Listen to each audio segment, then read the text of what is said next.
lively debate. We had no idea how lively it's going to be. But now we've got time for your questions. So I think we have given you plenty of food for thought, and who would like to kick us off tonight? Yes.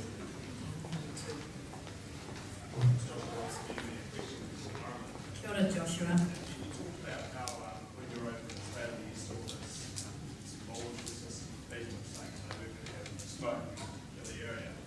I'm just interested in how that sort of somehow breaks down when we're involved. On one hand, if we work on a voluntary basis, you then advocate for the state to interfere. So if it works in Australia, why do we then need regulation? Well, Australia also has regulation, and the regulation has advanced their smoke-free ideal. So they've got regulations in there like smoke-free packaging, plain packaging, where you can't smoke. You're not allowed to smoke on a balcony in an apartment block. You can smoke inside your apartment, but not on your balcony because somebody above you might be able to smell your cigarette smoke. And so they have a number of regulations, but they sort of, somebody mentioned it, that once you start to say that something is bad, and we're putting these regulations on it because we view that it's bad, people go, yeah, I think that's bad, we've had enough of doing this, let's just not do it in this area, let's not do it in that area, and that perpetuates the ideal. So here's the opposite to that. We've legalised prostitution in this country. We now have a whole lot of young women who believe that prostitution's fine, there's nothing wrong with it. In fact, I can make some money on the side, and so we've changed our moral code. I would suggest to people that because we've deregulated it, we've now made it an acceptable career choice for our young women. So, do you understand what I mean? Goes both ways. Thank you. Question to Marama. As you know, stress-free David Seymour lives in Remuera, where Maori smoking amongst the men is 9%, and yet Maori women on the East Coast are 61%. If you take a person on the East Coast who's getting the benefit, out of the $220 a week, you were taking $112. My question to you is this: in a few short years, about 9, you'll be taking all the benefit. Do you think that will relieve their stress anyway, financially? Yeah, obviously not. There are a lot of things that might relieve their stress. Perhaps if we gave back the land that was confiscated so that they could actually make some income from that land and provide for their own families, instead of having all of that money taken away from them and the potential income where they wouldn't have to have a benefit. That might relieve their stress. We could have a whole raft of things that might relieve their stress. I don't have any idea how much was confiscated. Yeah, but I can tell you that of the 100% of this country that we used to own, we now own less than 5%. Who's we? Maori. There you go. Last natural briefing. It's on? Yeah. Jeff Simmons from the Morgan Foundation. Just one that appreciate it's an evidence-based paper. I wonder did you put any evidence into the fundamental assumption around individual choice, particularly when we're talking about children, as Marama discussed, and particularly with the evidence around epigenetics, the effects that the child's environment actually alter the way genes express and ultimately alter the way they eat, exercise, pretty much everything they do throughout their lives.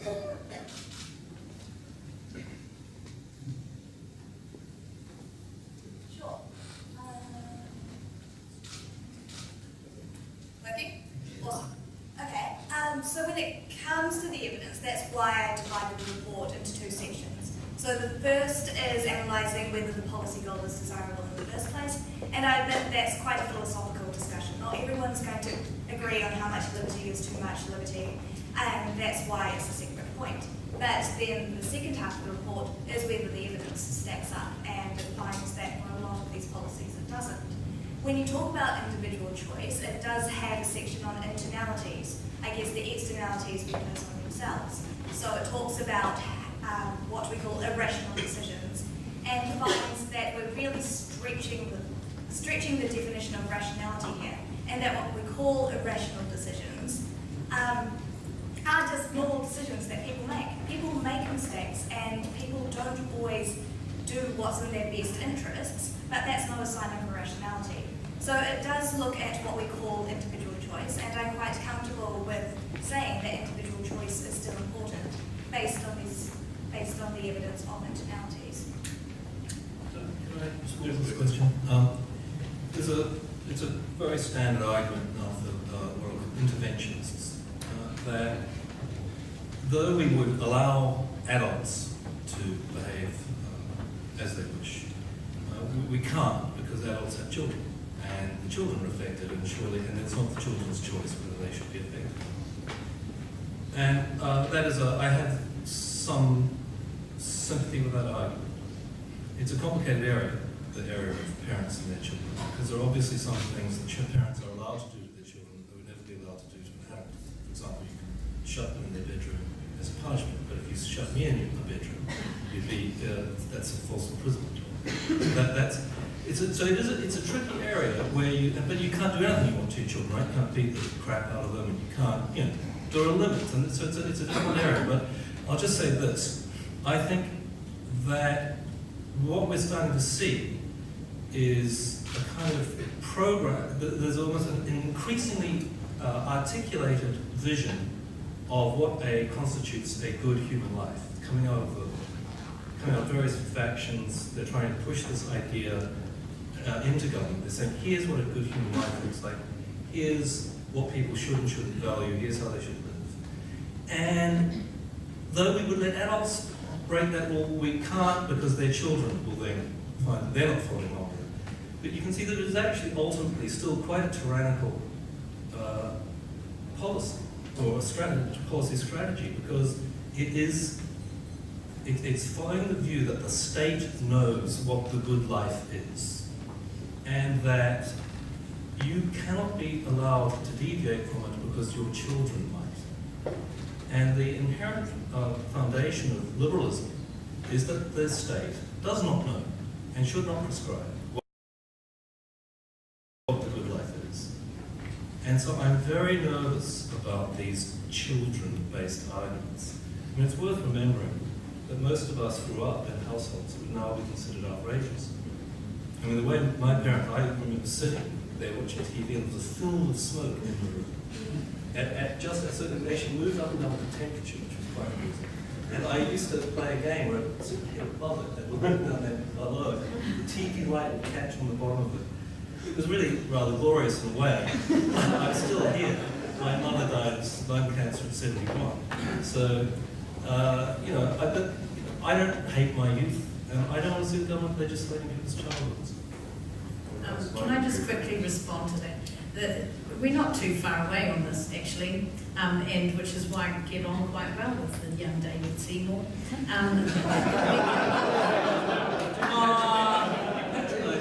No, I'm so not patronising him. We're very good friends. I called him Darwin, and he had to look up what I was calling him for a while. He didn't realise that meant David, but we have a very good relationship. Exactly happened when I started calling her Mary, by the way. That's right. It's not Mary, but anyway. So here's the thing, is that we actually agree with you. Kohanga and Kura Kaupapa Māori were unfounded policies. They had no evidence that they might work whatsoever, and our people said, actually, we don't care, we're going to do it because it can't get any worse than the education that our children are being subjected to at the moment. And they've found to be absolutely wonderful. We don't want the government to try and tell us how to live our lives, and I know that that sounds completely hypocritical because we're advocating for a sugar tax and a tobacco tax, but actually we want to be free of government intervention.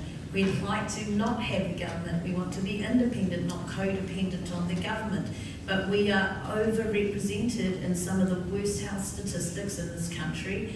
We are well overrepresented in prison statistics, all of those things. And we have to do some things to try and alleviate that, to bring us back to an equitable outcome or to an equal playing field. We want more of the same. I mean, we have No, we don't want more of the same. with all these taxes, and yet you've still got these bad statistics.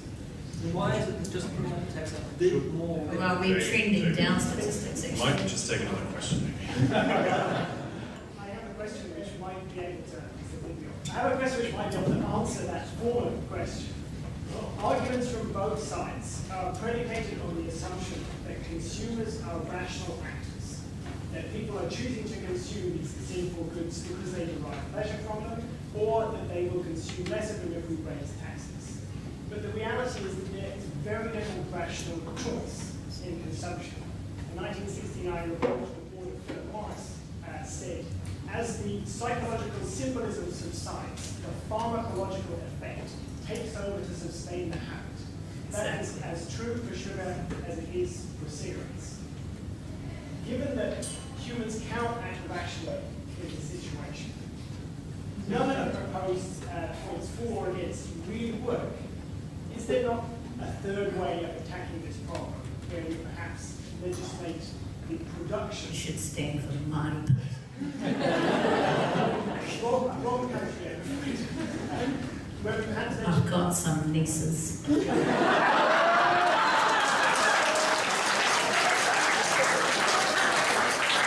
Carry on, you're making very good points.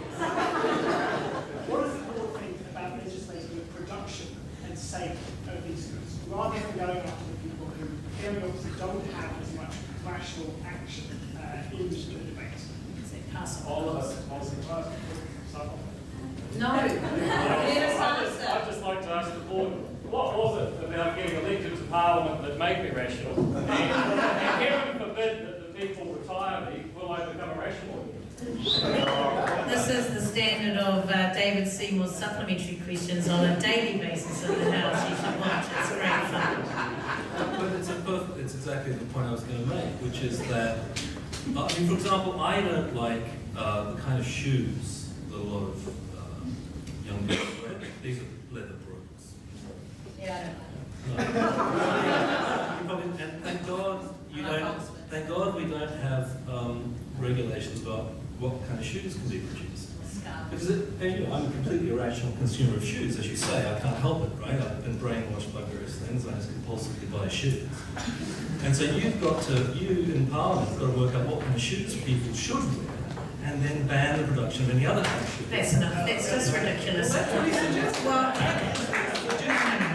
the ridiculous thing about this is let's uplift this entire debate and take it to the middle of South Auckland and see if any of these rational arguments or irrational arguments make any sense to that community. I mean, you're comparing shoes and homosexual kinky sex to things that are actually really mattering to a whole range of people in this country. Sex mattered to the men who did. Okay, fair. Okay, since we're not talking shoes or homosexual sex. I have a higher regard for your people than you seem to. I believe them to be capable of leading their lives without your guidance. Okay, since we're talking about rational politics and policy, perhaps we should turn to the centre of rationality, Treasury. Just wonder whether you have a comment on that, Girol. I do have a comment because substitution works in production as well as consumption. If you prevent the production of alcohol, as we know from our history, people start drinking spirits, gasoline or whatever they were drinking to get high. So there is no way you can control a lifestyle by controlling the thing. I would advocate, as I said before, that a lot of focus on education, information, and so on, I think is fair game. But going beyond that and trying to control the way people live by putting restrictions on either the production or consumption side, in the end has huge unintended consequences. It just doesn't work. That's my opinion. Can I just comment on what Jamie was making before about the impact on children? I think one area where children are totally captured is before they're born, and the effects of tobacco and alcohol consumption through pregnancy are extreme in our society, and that is an area where I would advocate for some degree of education, strong education in that area. You can't really compel people not to drink, not to smoke, or make it totally social and desirable. behaviour, we've clearly been looking at the inputs. We've been looking at, we talk about the problem of obesity and we look at, hey, what are the factors that lead to obesity? And the answer is we don't really know. For some time ago, there was this strong belief that excessive consumption of fat was responsible for people getting fat. It doesn't sound right, but. And now we think that it's sugar. And in the next decade, we'll have something else that we'll identify as a cause. Why don't we look at the outcomes? If it is medically declared that obesity is a serious risk to our future health, and for that matter, anorexia is as well. In other words, being too far away from the ideal weight. Why don't we tax the divergence? Why don't we say every individual will bring back a capital tax, and what we'll do is we say we'll have an ideal range of body mass index. If you're below 20 or you're above 25, you'll pay a proportional tax, and it will be at the square of your divergence from that range. And that will be a very high rate. Encourage movement towards the central trend. And I think that should be something the Treasury should seriously think about. It's a good argument, but the body mass index is based on skinny parky things. And let me just say that when I talk about our children, I actually mean our people, our children. I'm not being exclusive, I'm being inclusive, just putting that on.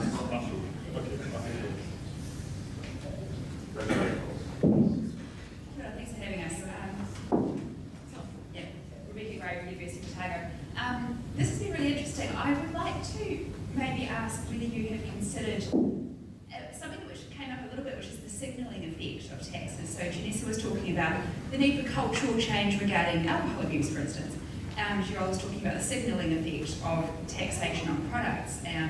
Jamie was talking about meddling, people meddling in what people are doing. And what you're all assuming here is what the government should or shouldn't be doing. But what you have not talked about is the effect on the overall culture of the marketers and the producers. So you have the CEO of Coca-Cola famously said something quite some time back that their idea was they would have a Coca-Cola within the arm's reach of desire at all times. Now, that was a really good marketing thing that they did for themselves. So the health guidelines would say, it's fine to have a soft drink once in a while, it's a treat, good. So everyone should be informed about that, it's a treat, oh good. But the culture, the environment we're in, we react more to our environment than we do to information. And that is pretty well known in health promotion literature.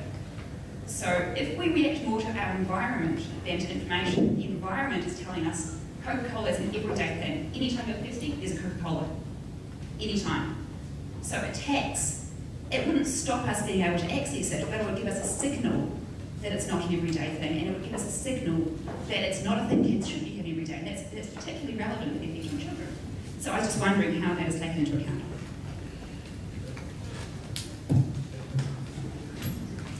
Sure.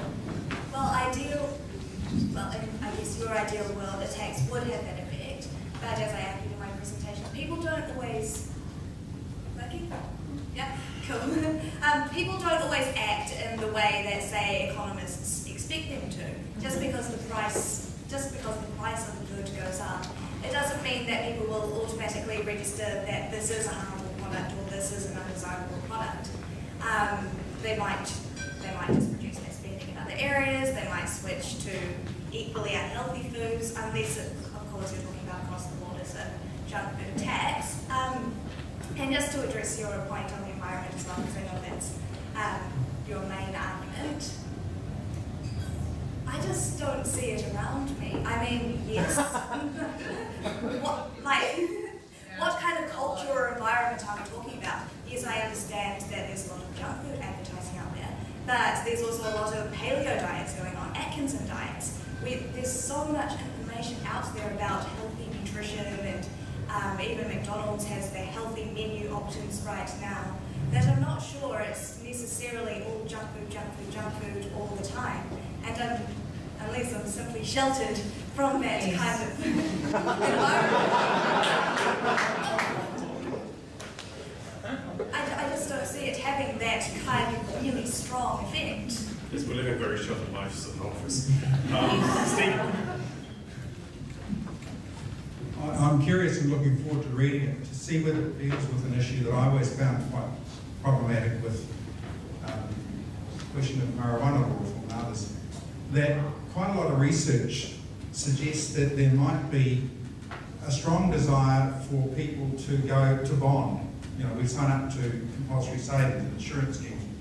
And there's really interesting evidence that a number of people who libertarians are purporting to protect want to be bonded. There's strong support for restrictive regulation by fat people. There's quite strong support by smokers for smoking taxes. They might not support the level, but it's surprising how much consensus there is among people on lifestyle restrictions by the government. And I wonder if you've taken account, or how we take account of the fact that when established religion has lost its power, whānau and iwi have lost their secular authority, that we're looking to the government to try and impose on us the kind of restrictions that we want to have imposed on us, and that we go into voluntary bonding arrangements when we can. Who would like to take that? There's absolutely a demand for what you're talking about. But I'm not maybe you ever got away with by bonding. You know, this is when people voluntarily, they seek to be restrained in various ways. Like, who's the chap who tied himself to the thing, having a mind blank, to the mast so he couldn't run off with the sirens? Yeah. So that kind of thing, right? So, and of course there are things like with Alcoholics Anonymous and so on, you get people who help you. And you're saying, basically, that given the breakdown of traditional sources of this kind of thing, such as churches and extended families, people want the state to come and do it. And I think it is a shame that there aren't a greater supply of voluntary and private suppliers of discipline. That really was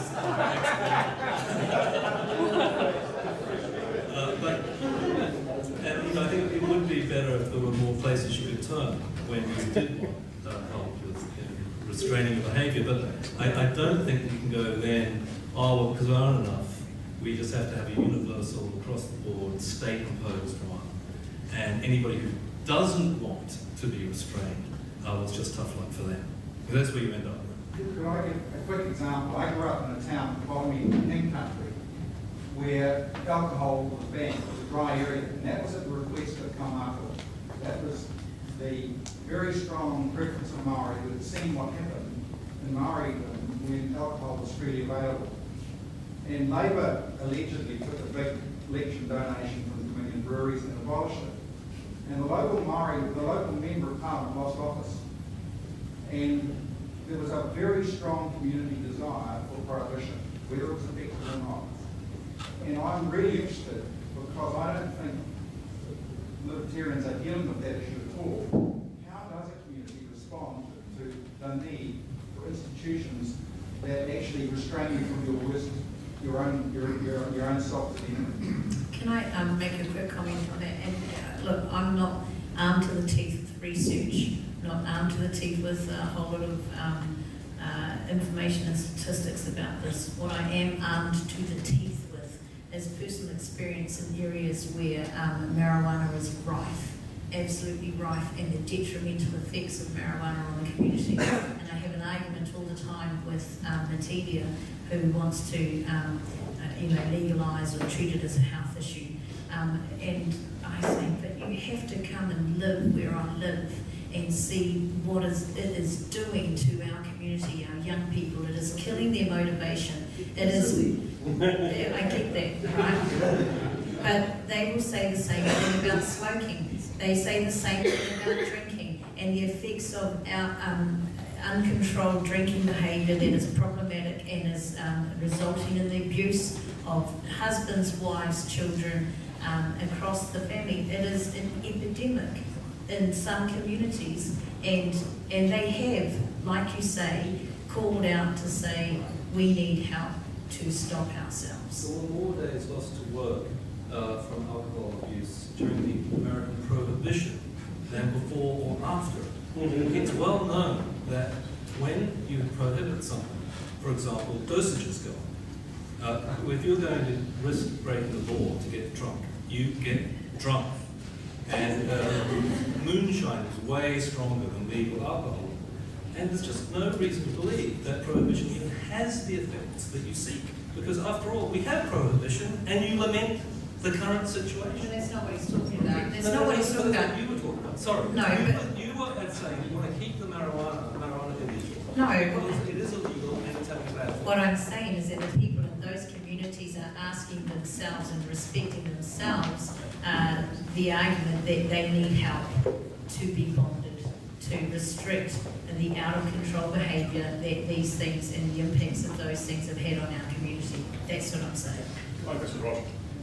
Yeah, Roger Partridge from the New Zealand Initiative. Stephen, I'd say to you that if you want to bind yourself at any time voluntarily, you should feel free to do so. But if you're in a community where other members of the community don't want to voluntarily bond themselves, then it's not voluntary bonding. But I've got a question for Marama. Kia ora, Marama. Kia ora. There are some of the most esteemed New Zealanders who have got high legally. Their pursuit has been compulsive. The higher the better. They've lost arms and toes and limbs, and 1 in 50 of them lose their lives. But it is legal. Should we be protecting Sir Edmund Hillary and the other mountain climbers from themselves? You're so funny. It's a wonderful little joke that the people who I think are actually, we're talking about an argument that happens in a culture of people who are entitled and privileged. We don't have this conversation in the town that I come from because they don't go to Everest and climb that mountain. They go to our local Mauna and climb that one, and they have to ask permission of the local farmer to do so. I mean, let's go to the stone fields in Māngere, where those people don't look out the window at their sacred mountain and, oh, it's not there. We quarried it and we put it on the Auckland airport. And then we go, oh, let's have some more houses in Auckland to meet the demand. We'll just take all of the last of your whenua that you have left. Why are we putting it on Mount Eden? There's a whole lot of green grass right there. Let's put some high density housing there. The thing is that you make jokes and you diminish somebody's mana in your little snide comment to this gentleman here, and it's not funny. This is not a laughing matter. And I know we start, just a minute, I know we start talking about the liberal agenda and that we like your people more than you do because we let them have choice. If our people are bonded to their lifestyle that has been imposed on them through generations and generations of choice being taken, we would like for them to have a choice, actually, where they could go outside in the morning and not be threatened, where they could walk out their front door and not have to worry about where the food is coming from. We would like to have that choice. Let's correct the imbalance, shall we? Let's correct that imbalance. I better have a right to reply after that because I think I've been accused of all sorts of ills. I'd also like your people, or our people, to have that choice. But I don't think you're going to give it to them by taxing their smokes or by imposing a tax on their soda drinks. Well, let's ask our people what they would like, shall we? Because, we do.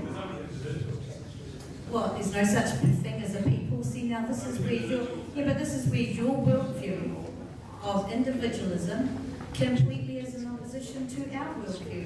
And I'm not saying that our worldview of whānau, of collectivism, of having a collaborated society, I mean, they're not things that we can't both have in this country, you know, but what we've had for 175 years is one way of doing things. We're asking to have a little balance to that, and for us, we want to try and correct some of the issues of obesity, of death through smoking, of public health related issues. issues that impact more widely on our people. And I know we start, just a minute, I know we start talking about the liberal agenda that happens in a culture of people who are entitled and privileged. If our people as it does on others, and we have spoken to them, and they don't mind being bonded because they recognise that they need help. Take another question. So I think we've heard a lot today about what we shouldn't be doing in the name of the health of our nation. Could each of you just tell me one thing that you could do, or the top thing that you would do to improve the health of our nation? You have to be very brief.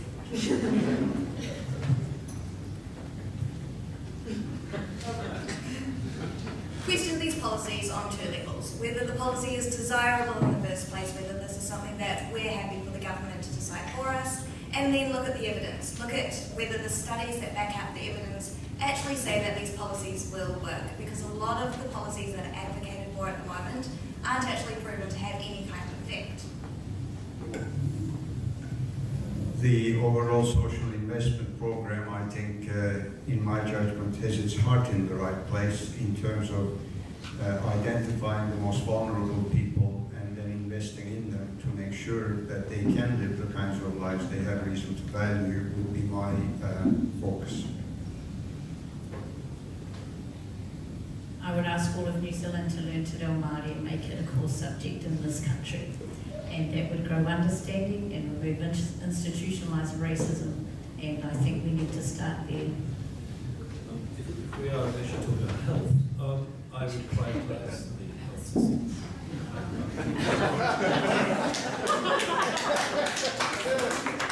Well, I have a feeling that we will not be able to reconcile all our different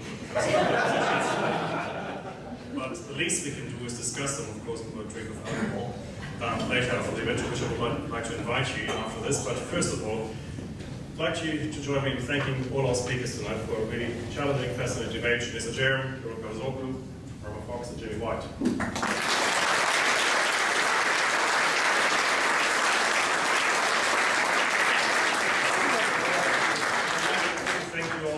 For joining us, for your questions, and of course I would like to also invite you to purchase copies of this wonderful report, The Health of the State, typically $25 tonight for 20 plus a free drink, which I invite you now. Thank you very much.